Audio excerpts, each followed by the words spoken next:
Hi, this is Mike Fry, and you are listening to the We Effing Told You So podcast.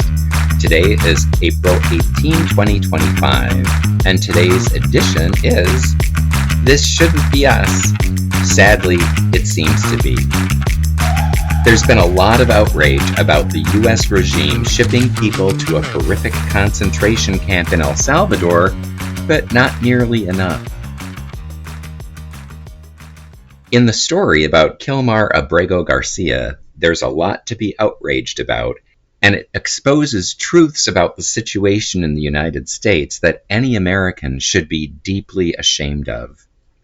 Mr. Abrego Garcia grew up in El Salvador and then immigrated to the United States in 2011 at the age of 16 to escape gang threats. In 2019, an immigration judge granted him withholding of removal status, a status similar to asylum, due to the danger he faced from gang violence if he returned to El Salvador.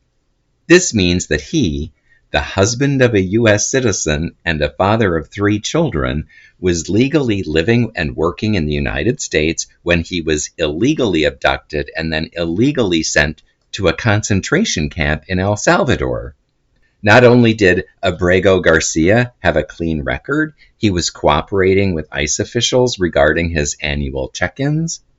The regime in the United States, mistakenly, to their own admission, sent him to a massive facility known as CCOT, known worldwide for using violence, starvation, and torture on its captives. It is also known for encouraging violence among their victims against each other.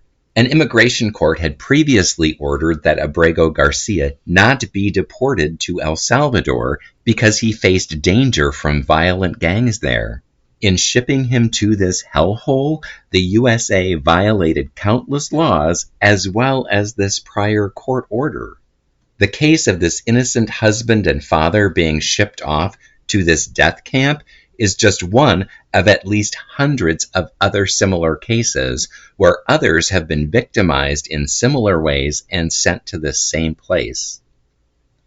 All of that is bad enough, but the story gets so much worse. You might be asking, how could you get worse than the USA shipping hundreds of people to a concentration camp in El Salvador where they could face starvation, torture, and even death, and with no due process in violation of the U.S. Constitution and law? Well, if anyone is asking that, we probably need to remind them that Felon 47, aka the third Antichrist of Nostradamus, is involved, which means there's no bottom too low for someone who derives pleasure at inflicting torture on others. This story actually gets a lot fucking worse than even all of that, because multiple courts, including the U.S. Supreme Court, in a 9-0 decision, have told the U.S. regime that they must take action to return these abductees to the U.S. and provide them due process of law, as is required by our rules and founding documents. In spite of that, Hitler 2.0 is saying he won't comply. At the same time, he's also saying he plans to start rounding up U.S. citizens, doing the same thing to them, and sending them to this same concentration camp, while also telling El Salvador they need to start building more of these places to accommodate them. Of course, this means that Mango Mussolini's efforts to drag us down the path Hitler followed in Nazi Germany is nearly complete, and that no one here is safe. Immigrants, legal residents, and citizens alike are in danger of being disappeared Nazi-style by traitors to the U.S. government and Constitution. We are literally talking about Nuremberg-style trial crimes against humanity here. You would think those responsible would be ashamed of themselves. Instead, they've done things like use the concentration camp as a photo op, like U.S. Homeland Security Secretary Kristi Noem did when she posed for a staged picture in front of a cage full of hand-selected prisoners. I guess we should have expected as much from someone who bragged about shooting her own innocent puppy along with a pet goat in a gravel pit. In her defense, she did say that the goat smelled, like a goat. We would love to say this isn't us, or this isn't the USA, or some other such thing. Unfortunately, right now, this is us, and it is the USA, until enough of us stand up and do something about the Nazi-style traitors among us. But the clock is ticking.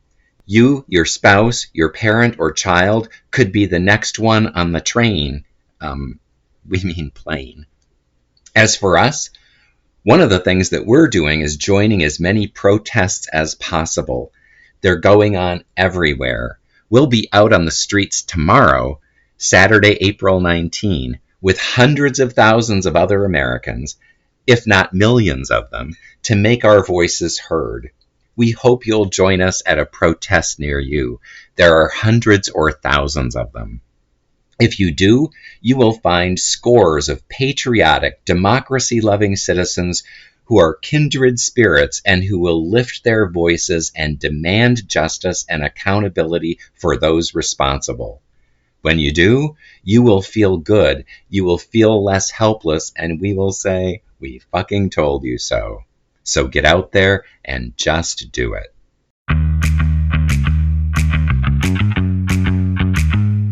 You have been listening to the We Effing Told You So podcast. Please like and subscribe and share on your social media. You can also find us on Blue Sky, Substack, Spotify, Apple Podcasts, YouTube, and many other podcast apps.